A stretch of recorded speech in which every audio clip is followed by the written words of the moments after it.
Hi everybody. Today we are going to draw and color a house. Draw an equilateral triangle and a rectangle right under it.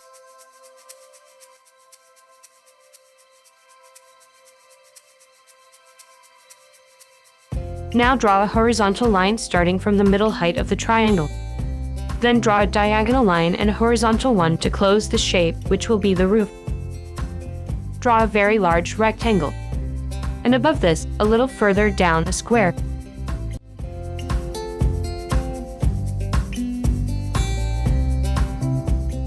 Now draw a triangle above the square.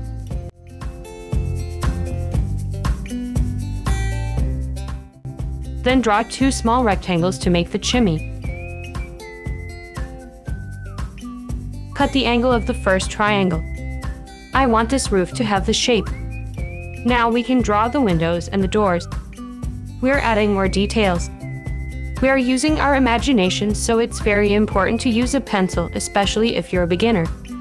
The pencil helps us because in case of mistakes, we can delete and modify what we don't like. If you don't want just copy other people's drawings, instead you really want to get better at drawing, it's important to understand that every animal or object, everything in the world, is made up of basic shapes. Every drawing starts with these shapes. Beginning to understand this concept helps us to become better at observing and therefore at drawing.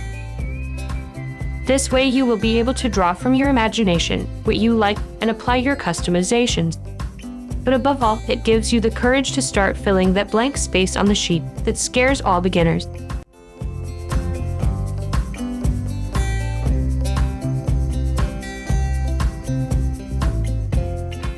Let's draw the front courtyard. I draw a diagonal line and a horizontal line to close the shape.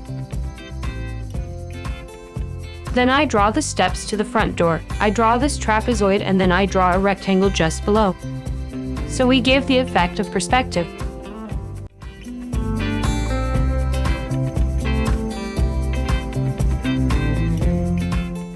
Now let's draw the railing with a vertical, diagonal, and then horizontal line.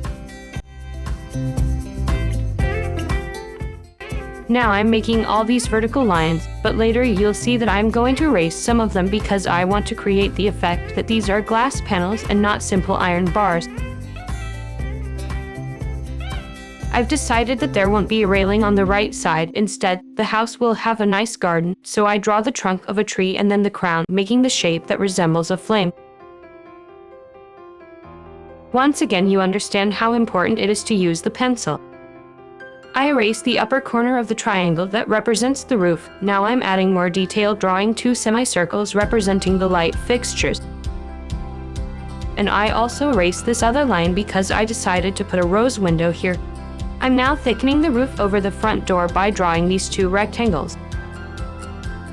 Let's add a rose window by drawing a circle and a cross on it. Now let's begin to refine the drawing with a black marker. As you get better, you will be able to modify quickly any line you don't particularly like. Anyway, we already have a sketch. We know what we want the drawing to look like, and we basically have a guideline that helps us define the drawing.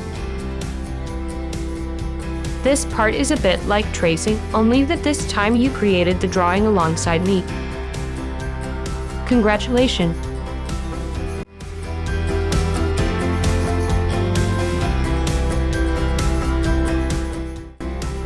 Stick to the end if you want to see the final result.